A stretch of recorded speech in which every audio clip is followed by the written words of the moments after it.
गृह एवं जेल मंत्री डॉक्टर नरोत्तम मिश्रा मीडिया से मुखातिब हो रहे हैं।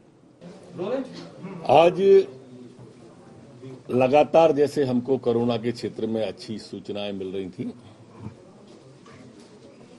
आज भी सूचना अच्छी है। आज भी हम 4 डिजिट से 3 डिजिट पर ही रहे हैं। कल से नए केस आज फिर कम हुए हैं। आज 846 मामले 846 नए आए हैं, जबकि 3746 लोग ठीक होकर अपने गंतव्य की ओर, अपने घरों की ओर सकुशल गए हैं। मध्य प्रदेश की संक्रमण दर अब 1% ही रह गई है। रिकवरी रेट लगातार हमारी बढ़ रही है। रिकवरी दर हमारी 97.13% हो गई है।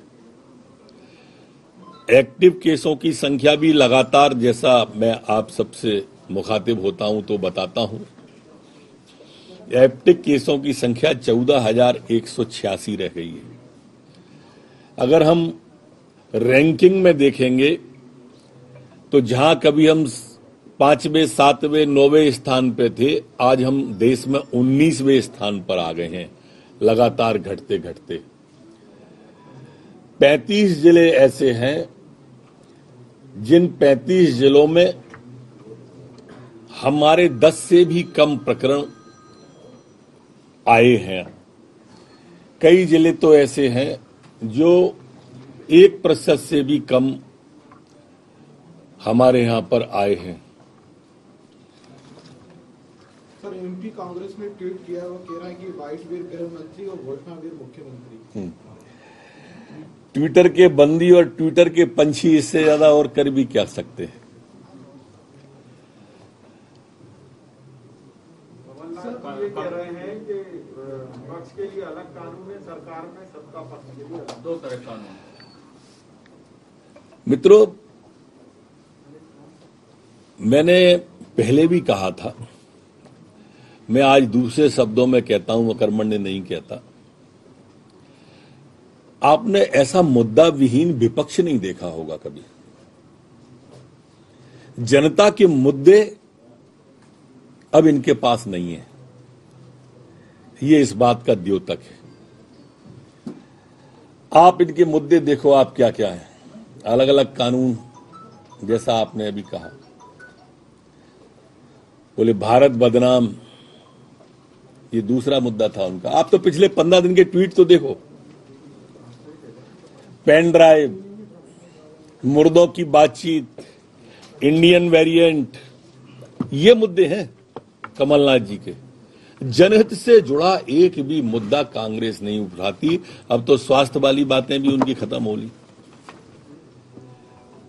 विपक्ष को राजनीति, मध्य प्रदेश में विपक्ष के नेता को मध्य प्रदेश में राजनीति करनी चाहिए। दिल्ली बैठ के ट्वीट हो रहे हैं, इसका अंदाजा भी करो और इससे कांग्रेस का अंदाजा भी आप कर लो। जनहित के मुद्दे अब कांग्रेस के पास लगभग समाप्त हैं और इसलिए कांग्रेस समाप्ति की ओर बढ़ रही है। सर, आप बात करें सर, कोरोना से जरूर राहत मिलती हुई दिखाई दे रही है, लेकिन ब्लैक फंगस की अगर हम बात करें तो राजधानी में 3 साल की बच्ची जो है वो उसमें लक्षण पाए गए हैं। बच्चों की तरफ लगातार मरीज बढ़ रहा है सर। इसके बढ़ने का तो नहीं कह सकते, पर मरीज आ रहे हैं, क्योंकि ये कोरोना की तरह, जिसको अपनी भाषा में कहते हैं, छूत की बीमारी नहीं है। ये कारणों से पैदा हुआ रोग है। कोई ना कोई उसके अंदर कारण होता है। कहीं डायबिटीज का कारण होता है, कहीं ऑक्सीजन जो कोरोना में भर्ती रहते हैं मरीज, उनका कारण से होता है। लेकिन सरकार ने पूरी तरह से इसके लिए, खुद मुख्यमंत्री जी स्वयं समीक्षा करते हैं। सारे डॉक्टरों से हमने इस बारे में एहतियात रखी है कि कोई भी दिक्कत ना आए, दवाई की और किसी प्रकार की कोई ढील नहीं बरती जाएगी। एक एक करके बच्चों में भी, लेकिन सर ब्लैक फंगस की जो लक्षण पाने चालू हो चुके हैं, बच्चों को लेकर किस तरीके से ऑल इंडिया कांग्रेस का बैनर जो है उसमें लिखा है वोट फॉर कांग्रेस। वो ट्विटर के जरिए वोट फॉर कांग्रेस वोट मांग रही है। नियत में खोट है, निगाह में वोट है। वोट की अपील करी है। आपने कभी सुना वैक्सीन लगाने की अपील के लिए इन्हें ट्विटर जारी किया है? आपने एक हाथ ट्विटर पे देखा? अभी कोई चुनाव नहीं है, पर निगाह में वोट है। आपने कभी इनका ट्विटर पे देखा है कि ये अपने कार्यकर्ताओं से कह रहे हो कि गरीबों के बीच जाओ और काम करो? नहीं, किसी सहायता की अपील करते हुए आपको नहीं मिलेंगे, न मजदूर की, न गरीब की, न गांव की। इसलिए मैंने कहा नियत में खोट है और निगाह में वोट है। सर, कांग्रेस एक कैंपेन चला रही है। अब कांग्रेस की टीम घर घर जाएंगी और मौत के जो आंकड़े हैं, जो कोरोना से लोगों की मौत हुई है, उसके लिए एफिडेविट भरवाएंगी और फिर आप लोगों को देंगे लाके। इसका मतलब पहले जो बोला वो झूठा था। 1 लाख से अधिक मौतें हो गई, क्योंकि आंकड़े तो अब इकट्ठे कर रहे हैं। तो इसलिए कांग्रेस पहले माफी मांगे कि कमलनाथ जी जो झूठ किसान से बोल गए थे कर्ज माफी का, जो झूठ नौजवान से बोल गए थे बेरोजगारी भत्ते का, वही झूठ उन्होंने सनसनी फैलाने के लिए, जनता में भय फैलाने के लिए ऐसा बोल दिया था। सर, पूर्व विधानसभा अध्यक्ष जो है वो सामान्य बात से नहीं कर रहे हैं सर, सरकार का एक प्रक्रिया है, वो चलती रहती है, इसमें ऐसा